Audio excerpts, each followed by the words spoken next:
أعوذ بالله من الشيطان الرجيم. بسم الله الرحمن الرحيم. الحمد لله رب العالمين وبه نستعين ولا عدوان إلا على الظالمين. رب اشرح لي صدري ويسر لي أمري واحلل عقدة من لساني يفقه قولي. سبحانك لا علم لنا إلا ما علمتنا إنك أنت العليم الحكيم. ولا حول ولا قوة إلا بالله العلي العظيم. ولا حول ولا قوة إلا بالله العلي العظيم. ولا حول ولا قوة إلا بالله العلي العظيم.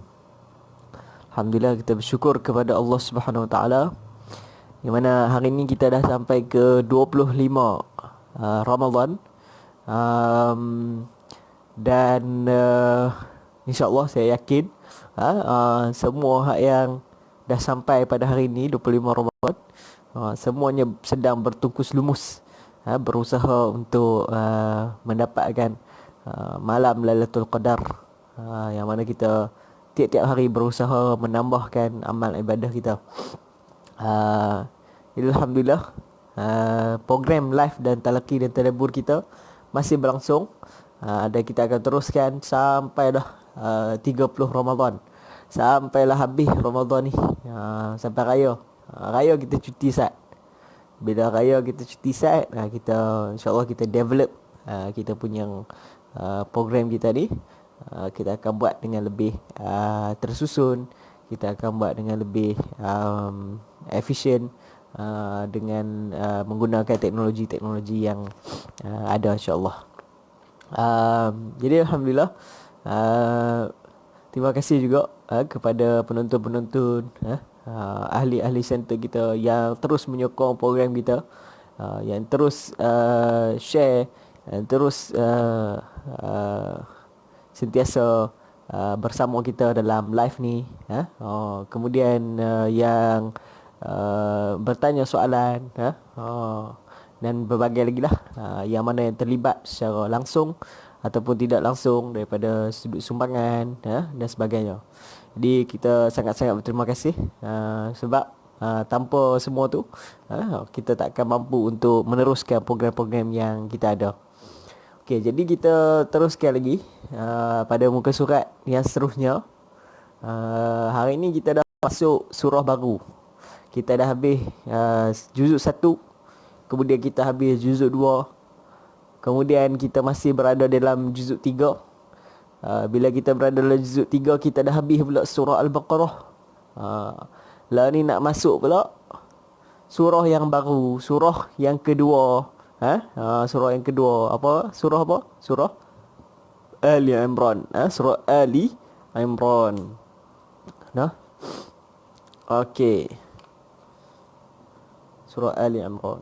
Jadi nama dua-dua surah ni, surah Al-Baqarah dengan surah Ali Imran, nama dia Az-Zahrawan. Az-Zahrawan. Zahrawan.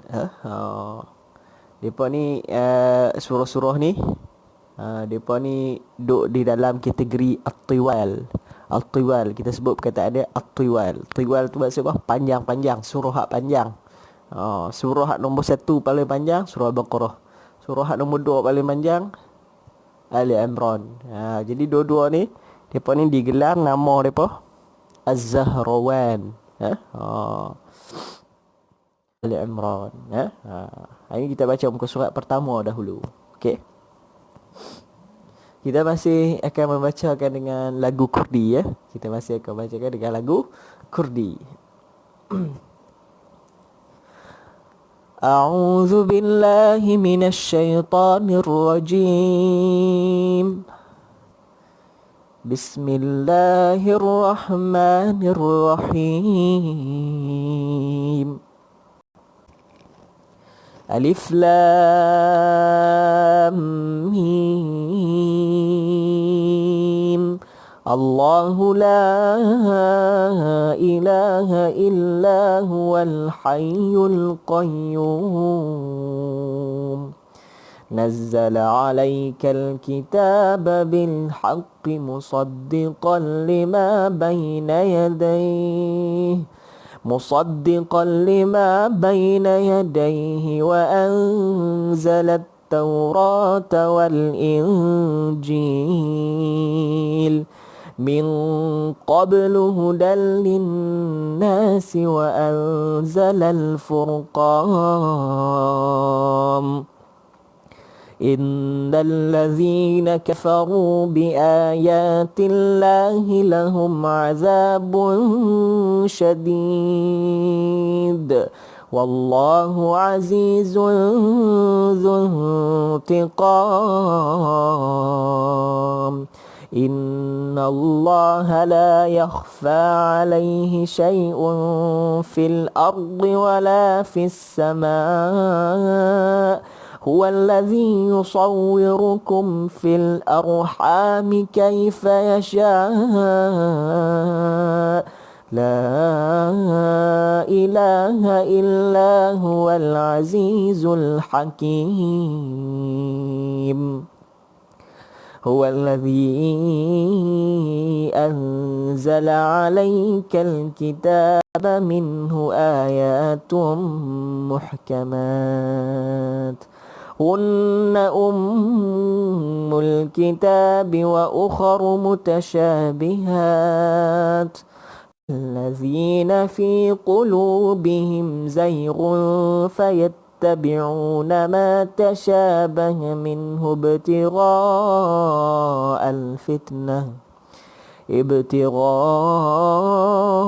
الفتنة وابتغاء تأويله وما يعلم تأويله إلا الله والراسخون في العلم يقولون آمنا به كل من عند ربنا وما يذكر إلا أولو الألباب ربنا لا تزغ قلوبنا بعد إذ هديتنا وهب لنا من لدنك رحمة إنك أنت الوهاب ربنا إنك جامع الناس ليوم لا ريب فيه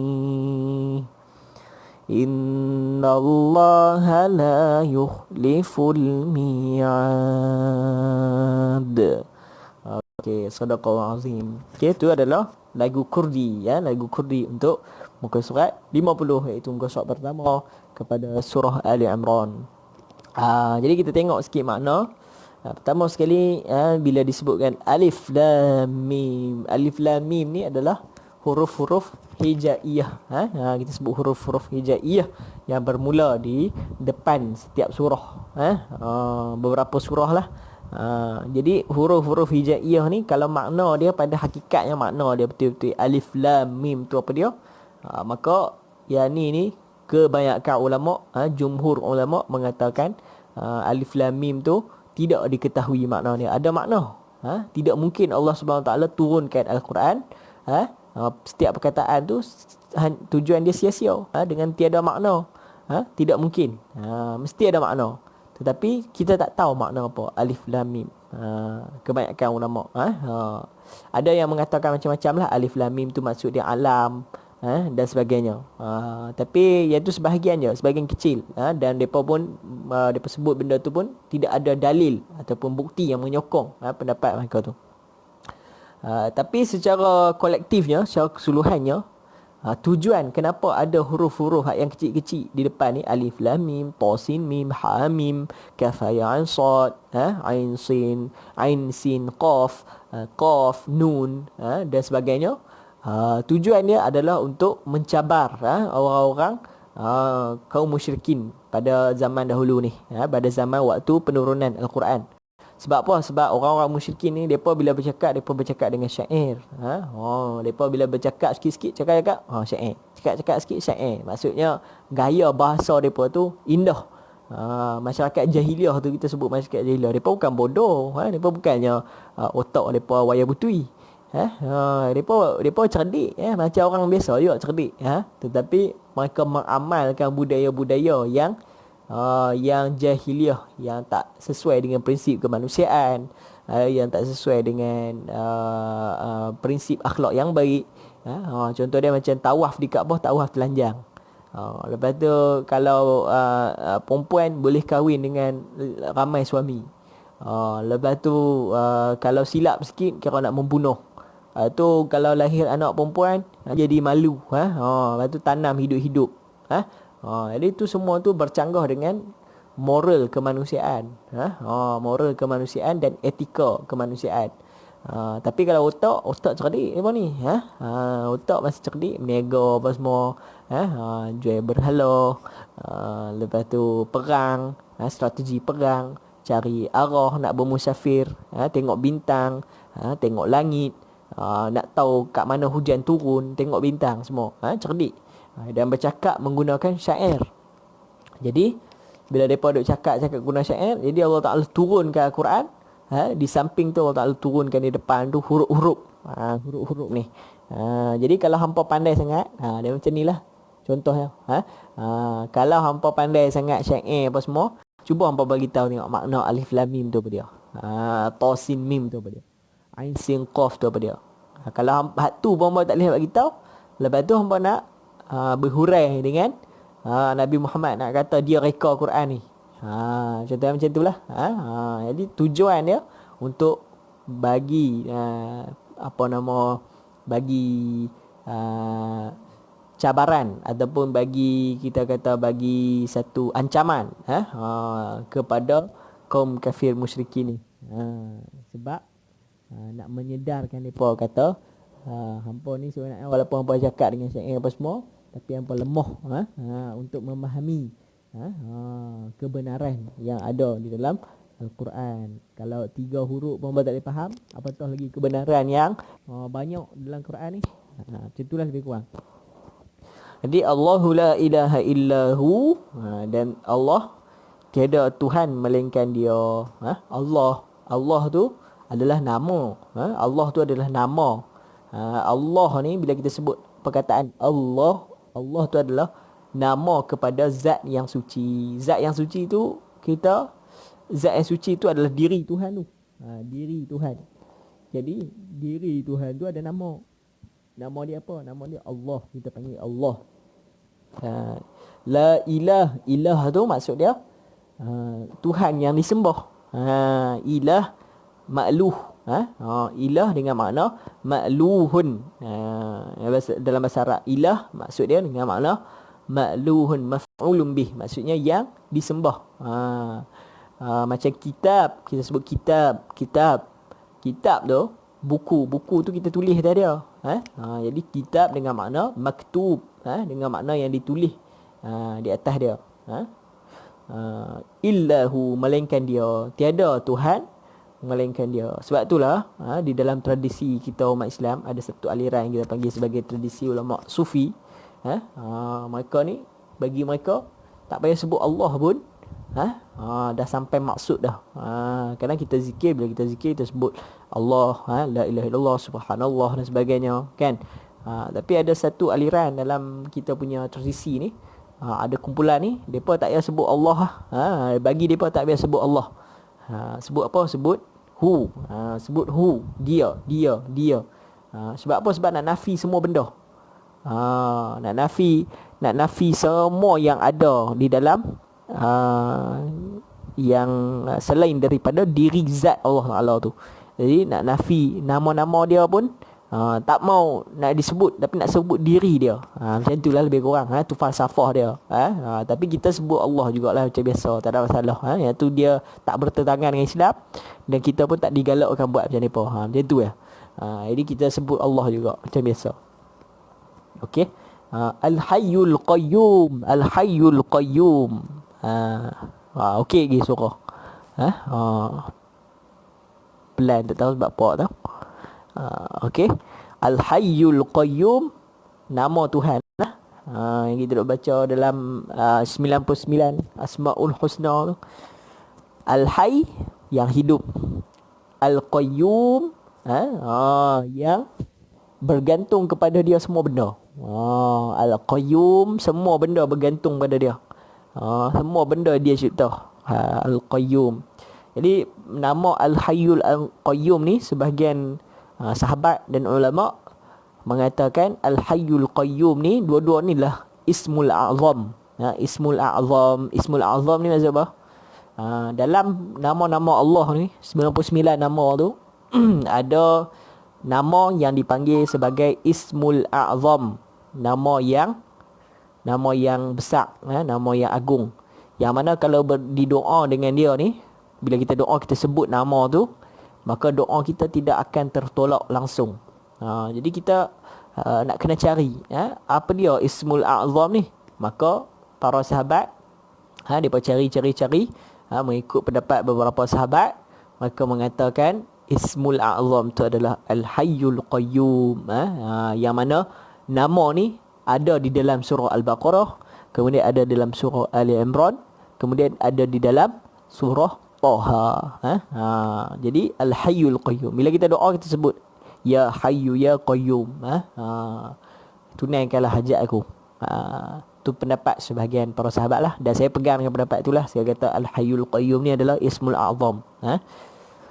Okey, nazzala 'alaikal kitaba bil haqqi musaddiqan lima baina yadayhi. Allah Taala turunkan kepada kamu wahai Muhammad kitab dengan kebenaran, bil haqq, Al-Quran ni lah, musaddiqan lima baina yadayhi, dan membenarkan kitab-kitab yang terdahulu. Okey. Wa anzalat Taurata wal Injil, kemudian diturunkan bersama Al-Quran itu ada Taurat, ada Injil. Taurat untuk Bani Israel, Yahudi yang mengikut Nabi Musa. Injil untuk Bani Israel, Nasara yang ikut Nabi Isa. Min qablu hudal linnas, sebelum ni,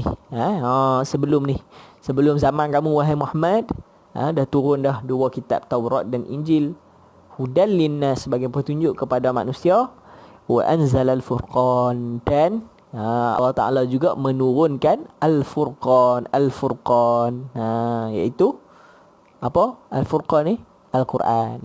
Al-Furqan ni nama lain bagi Al-Quran. Al-Furqan ni maksud dia yang membezakan hak dan batil. Jadi Al-Quran ni dia tujuan dia nak pisahkan antara yang buruk dengan yang benar. Jadi nama dia diberi Al-Furqan. Quran ni banyak nama, ada lagi nama-nama lain yang kita akan jumpa nanti.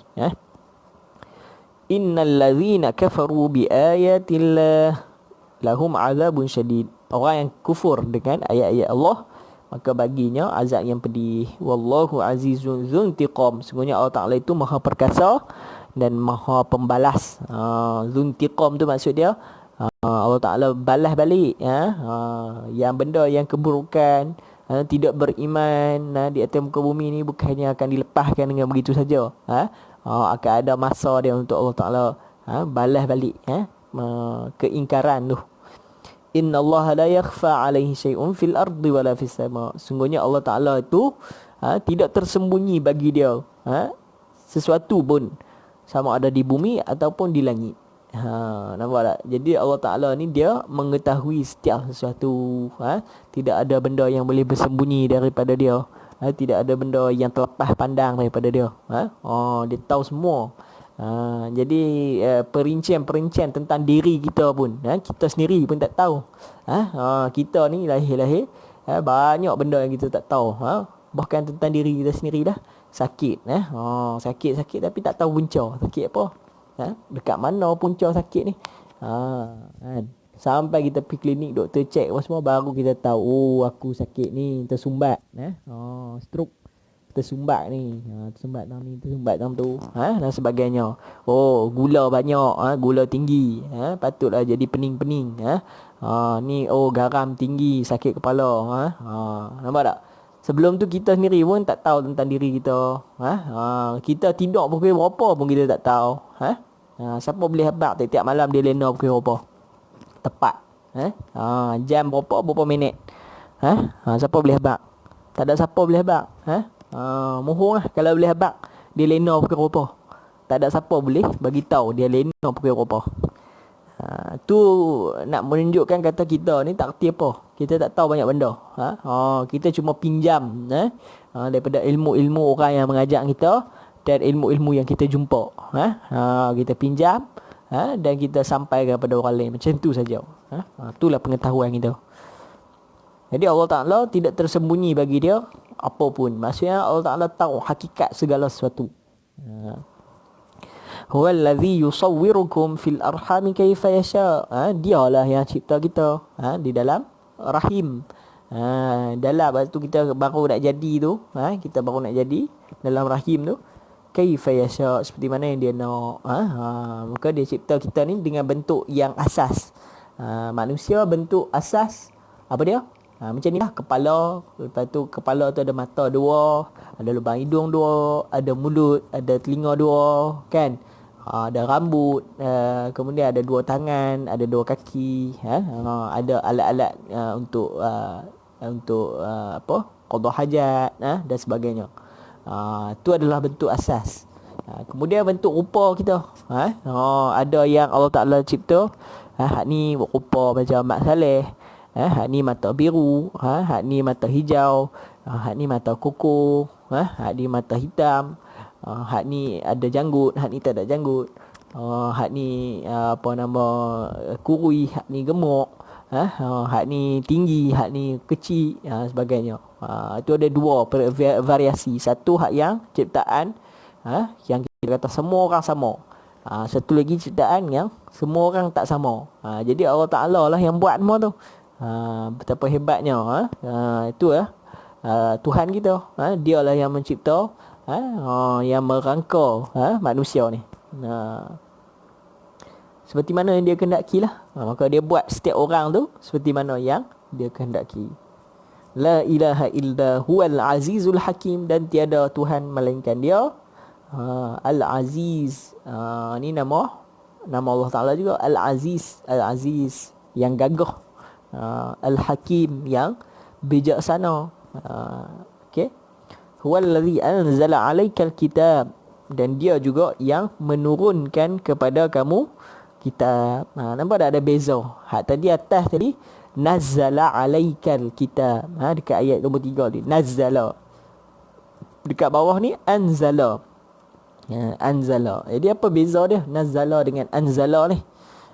Nazzala maksud dia Allah Ta'ala turunkan Al-Quran tu secara berperingkat, iaitu sewaktu daripada langit dunia kepada Nabi Muhammad SAW, sepanjang 23 tahun. Jadi nazzala, tu dia punya perkataan dia, turun secara berperingkat. Malaikat Jibril mai, turun wahyu secara dengar bunyi macam loceng, turun wahyu dengar bunyi macam lebah. Tu semua tu adalah bentuk-bentuk wahyu ataupun Al-Quran yang turun kepada Nabi Muhammad SAW. Jadi dalam masa 23 tahun tu dia turun secara berperingkat, turun sikit sampailah lengkap Quran yang kita duk baca sekarang ni. Kemudian anzala ni turun sekaligus, daripada Baitul Izzah, nama tempat tu Baitul Izzah, turun kepada langit dunia, turun kepada langit dunia. Yang tu kita panggil anzala, turun sekaligus, seketui Quran tu turun. Yang ni lah yang turun pada malam Lailatul Qadar ni. Kita sebut turun pada malam Lailatul Qadar adalah turun hak yang seketui, turun hak banyak. Anzala 'alaikal kitab, daripada kitab tu minhu ayatun muhkamat, ada ayat-ayat yang muhkamat, yang jelas makna dia. Tak payah petikai-petikai, sebut-sebut, faham terus. Macam mana? Wa aqimus solah, jelas dan dirikanlah semayang. Wa atuz zakah, wa aminu billah, dan berimanlah kepada Allah. Semua tu jelas. Tak ada petikai-petikai dah, faham semua orang. Nak ikut dengan tak mau ikut saja. Ayatul muhkamat hunna ummul kitab. Ayat muhkamat ni adalah ummul kitab, adalah ibu kepada Al-Quran ni. Wa ukharu mutasyabihat, dan selain daripada hak tu ada beberapa ayat yang kita panggil sebagai ayat mutasyabihat. Okey, jadi muhkamat lawan dia mutasyabihat. Muhkamat ni adalah ayat-ayat yang jelas, yang tidak perlu tafsiran yang mendalam untuk faham. Mutasyabihat pula dia mempunyai beberapa tafsiran, beberapa makna, Dia mengelirukan. Kadang-kadang sebagai orang bila baca ayat mutasyabihat, dia hilang iman dia. Dia pula yang hilang iman disebabkan baca ayat Quran. Sebab apa? Sebab dia salah faham ataupun dia menganggap dengan salah terhadap ayat-ayat mutasyabihat. Ayat mutasyabihat ni contoh dia macam mana? Ni ayat 1 kita baca tadi ni, alif lam mim, ha mim, ta sin mim, itu termasuk ayat mutasyabihat. Kita tak tahu makna dia, tiba-tiba saja dia ada di situ. Kemudian ayat-ayat yang menceritakan tentang sifat-sifat Allah. Contoh dia, menceritakan Allah Ta'ala itu dengan lafaz yang ada pada makhluk.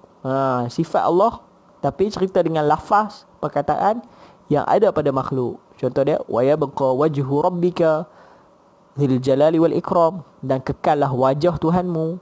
Di situ rabbika dzil jalali wal ikram thumma stawa 'alal arsy, kemudian Allah Taala itu bersemayam di atas arasy. Kemudian ayat lain, wallahu yabsutu liman yasha, Allah Taala membukakan tangan dia untuk sesiapa sahaja yang mau. Yadullahi maghlulah, orang Yahudi kata yadullahi maghlulah, ghullat aydihim wa lu'inu bima qalu bal yadahu mabsutatan. Bahkan dua tangan Allah itu terbuka, sentiasa terbuka. Nampak tak? Jadi ayat-ayat ni semua ni menunjukkan macam Allah Ta'ala tu ada sifat makhluk. Amintum man fis sama', adakah kamu merasa aman, Tuhan yang sedang berada di langit, ay yakhsifa bikumul ard, yang melipatkan dunia kepada kamu, menghancurkan dunia. Jadi semua tu nampak macam sifat manusia ataupun sifat makhluk ada pada Tuhan. Jadi ni kita panggil kategori dia ayat mutasyabihat. Jadi makna dia di situ bukannya makna macam hak yang makhluk, hak yang kita tahu ni. Tangan di situ, bila sebut tangan di situ, ni kita terjemah ni, yadun kita terjemah tangan saja. Tapi makna dia bukan tangan, makna dia bukan tangan hak macam kita kata ni tangan ni, bukan. Lepas tu apa nama, muka bukan tangan. Jadi maksud yang sebenar dia tu kita kena tengok ayat tu secara menyeluruh. Tengok ayat tu secara menyeluruh baru kita boleh faham. Jadi tangan tu di situ tu maksud dia adalah qudrah, kekuasaan Allah, sifat qudrah. Iaitu sifat Allah Ta'ala boleh memberi kepada siapa yang dia nak. Sifat ata', sifat minnah, sifat memberi, sifat al-qabd, iaitu sifat yang dia memegang, dia tahan nikmat untuk tidak bagi kepada siapa saja. Wajah tu kita tengok, makna dia boleh jadi zat diri Allah Ta'ala tu sendiri, bukan wajah, diri Allah Ta'ala. Lepas tu istawa 'alal arsy, bukan maksud duduk, bukan maksud bersemayam di atas singgasana Allah tu, bukan. Maksud dia adalah Allah Ta'ala sempurnakan dia punya pentadbiran. Khalaqas samawati wal arda fi sittati ayyamin thumma istawa 'alal arsy. Allah Ta'ala cipta langit dan bumi, kemudian dia telah menyempurnakan kerajaan dia. Itu adalah makna-makna yang boleh difahami daripada ayat tu melalui kaedah bahasa Arab, melalui percakapan orang Arab. Maka makna-makna di situ bukannya makna yang mengatakan Allah Ta'ala itu mempunyai sifat-sifat seperti makhluk. Tak ada macam tu. Okay? Sebab apa tak macam tu? Sebab ada ayat lain yang Allah Ta'ala dah nafikan sifat makhluk daripada dia. Dia kata laisa kamithlihi syai' wa huwas sami'ul basir. Allah Ta'ala itu tidak sama seperti sesiapa pun. Tidak ada sesuatu pun yang sama seperti Allah Ta'ala. Wa huwas sami'ul basir. Dan dia tu adalah maha mendengar lagi maha melihat. Jadi Allah Ta'ala mendengar, tapi dia mendengar bukan macam kita. Kita ni dicipta macam ni. Dicipta macam ni. Kita mendengar dengan telinga, kita melihat dengan mata. Allah Ta'ala dia mendengar tapi tak tahu macam mana dia mendengar. Jadi dia melihat, tapi kita tak tahu macam mana dia melihat. Jadi ada dua kaedah lah di sini. Ada dua kaedah macam mana kita nak bertaamul ataupun kita nak sebut masa kita nak sebut tentang sifat-sifat yang saya sebut tadi. Sifat-sifat tu kita panggil sifat-sifat yang menunjukkan kata Allah Ta'ala ni seolah-olah ada anggota, anggota badan macam manusia. Jadi sifat-sifat hak yang mengatakan Allah Ta'ala tu seperti ada anggota badan tu, semua tu kita tak boleh kata macam tu. Kita tak boleh kata Allah Ta'ala ada sifat yang boleh nampak seperti dia tu ada anggota ataupun ada tempat seperti makhluk. Tak boleh kata yang tu. Kita ada dua cara di situ. Sama ada kita terus serah makna daripada Allah Ta'ala. Kita kata hak ni memang kita tak boleh nak faham. Apa benda yang ada di sini memang kita tak mampu nak faham. Kita serah makna daripada Allah Ta'ala lah. Sebab kita tak diminta pun untuk cari tentang hakikat zat Allah. Nabi sendiri kata tafakkaru fi khalqillah wa la tafakkaru fi zatillah. Fikirlah tentang penciptaan Allah SWT, jangan fikir tentang zat Allah. Okey. Jadi itu cara pertama kita tidak mengatakan makna tu kita faham. Okey. Yang kedua, kalau kita nak kata makna juga, kita kena ikut apa yang ulama-ulama muhaqqiqun, ulama-ulama yang faham, ulama yang menguasai bahasa Arab, menguasai siyak, menguasai hadis dan sebagainya. Tengok makna apa yang mereka letak sebenarnya. Macam Imam Al-Ghazali, macam Tajuddin Subki, macam Abi Bakr Al-Baqilani, macam Ustaz Al-Isfiraini, Imam Abul Hasan Al-Ash'ari, Imam As-Sanusi. Mereka ni semua adalah orang yang muhaqqiqun, yang mengkaji habis, mengkaji semua pendapat di dalam masalah ni.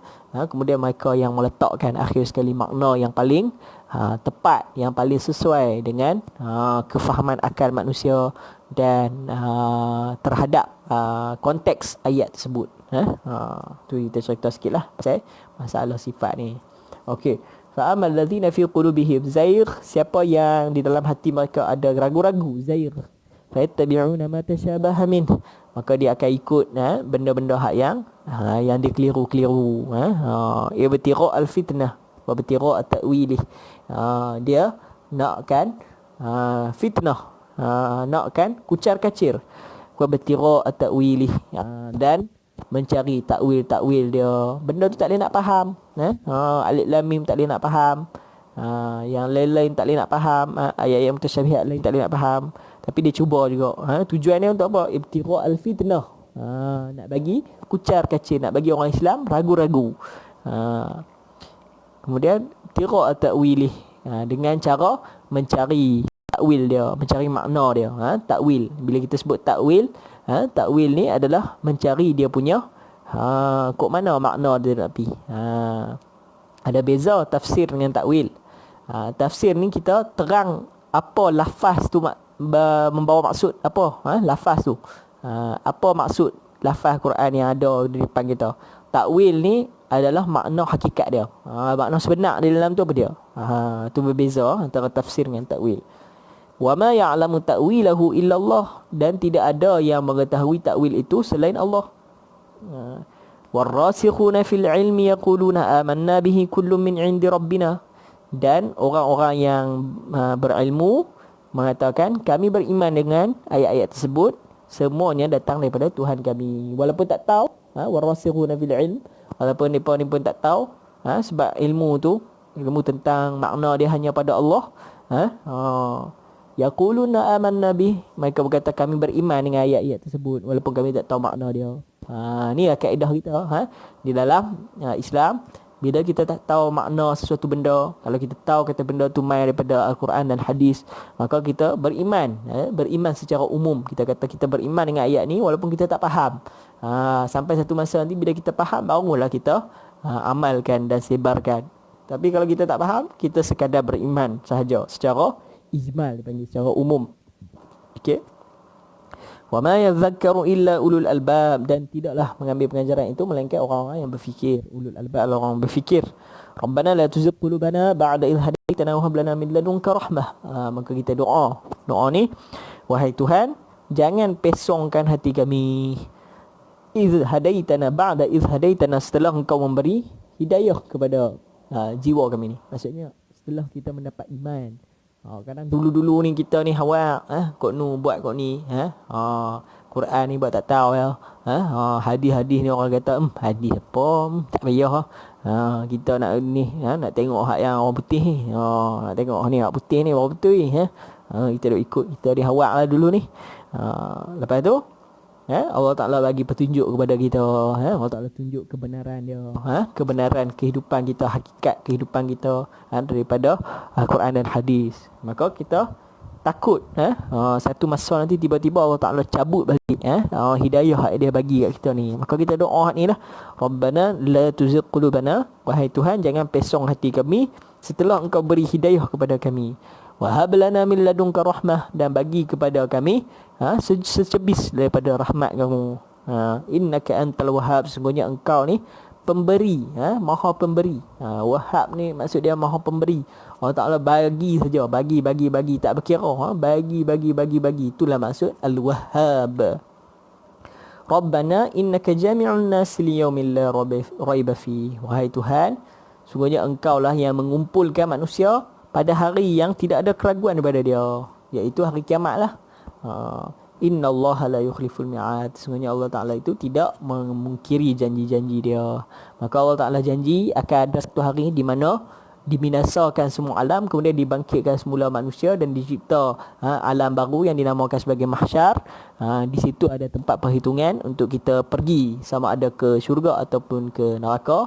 Maka ni adalah janji Allah Subhanahu Wa Taala. Maka Allah Taala tidak akan mengingkari janji tu. Jadi kita jangan risau, kita buat baik sekarang ni, kita buat baik banyak-banyak.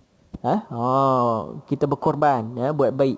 Jangan rasa yang buat baik kita ni akan rugi. Kita baca sendiri, kita baca Quran sendiri, kita tengok betul ataupun tak betul Quran ni. Baca makna dia, kita tengok betul-betul. Jangan kalau kita ada ragu-ragu, kita baca sendiri, kita kaji sendiri.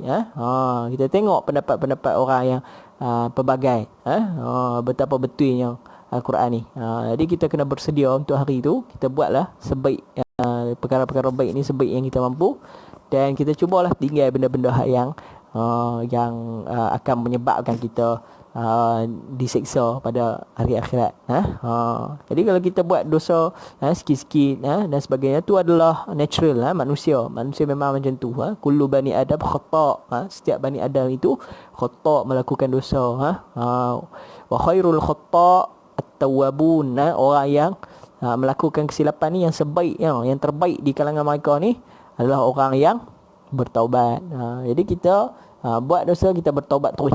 Macam tu lah. Lepas tu ulang balik, bertaubat lagi. Ulang balik, bertaubat lagi. Macam tu lah. Tu kaedah dia. Jangan putus asa daripada rahmat Tuhan. La taqnatu min rahmatillah. Jangan putus asa daripada rahmat Tuhan. Sentiasa Tuhan tu dia terbuka pintu kemaafan dia, pintu pengampunan dia, pintu taubat, pintu rahmat, semua sentiasa terbuka. Kita terus fafirru ilallah, lari kepada dia.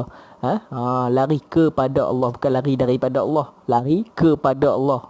Fafirru ilallah, Al-Quran sebut. Maka macam itulah. Kita tidak sempurna, tetapi kita cuba sebaik mungkin, sekadar yang kita mampu, demi untuk keberlangsungan ajaran Nabi Muhammad SAW di atas muka bumi ni. Semoga hidayah-hidayah ni sampai kepada ramai lagi orang yang baik. Orang yang baik, mereka ni orang jiwa yang baik, tapi hidayah tak sampai kat mereka. Kebenaran tu tak sampai kepada mereka. Jadi kita cuba untuk sampaikan kepada mereka dan sebagainya. Jadi itu sedikit sebanyak yang saya boleh kongsikan daripada muka surat ni. Moga-moga yang kita dapat sesuatu daripada muka surat ni. Kita dapat ilmu baru, kemudian kita dapat pengetahuan baru, dan kita boleh kongsikan dengan orang lain. Dan yang baik tu daripada Allah Subhanahu Wa Taala, yang lemah dan kurang tu daripada diri sendiri. Aqulu qawli hadza wa astaghfirullahal azim li wa lakum. Assalamualaikum warahmatullahi wabarakatuh.